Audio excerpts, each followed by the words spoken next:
Abu Dzar radhiyallahu taala anhu meriwayatkan dari Nabi sallallahu alaihi wasallam, beliau berkata, qala li Rasulullah sallallahu alaihi wasallam, Rasulullah sallam berkata kepadaku, la tahqiranna minal ma'rufi syai'an walau an talqa akhaka biwajhin taliq.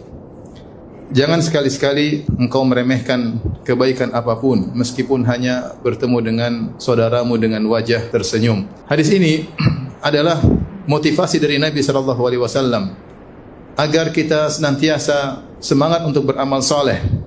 Apakah amal soleh tersebut menurut pandangan kita besar ataupun menurut pandangan kita kecil, tetap hendaknya semangat karena umur terbatas dan pahala bisa menjadi besar di sisi Allah Subhanahu wa taala jika disertai dengan niat yang tulus.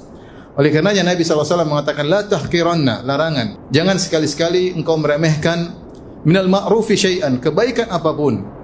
Kebaikan yang terkait dengan amal zahir, amal lisan maupun terkait dengan amal batin yang namanya kebaikan, maka lakukanlah.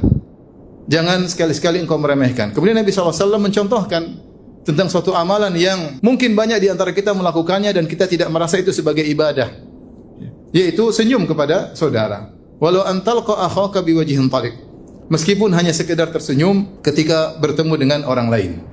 Maka seorang berusaha untuk mengamalkan kebajikan apapun, dan kalau dia sudah tersenyum hendaknya dia niatkan karena Allah Subhanahu wa taala.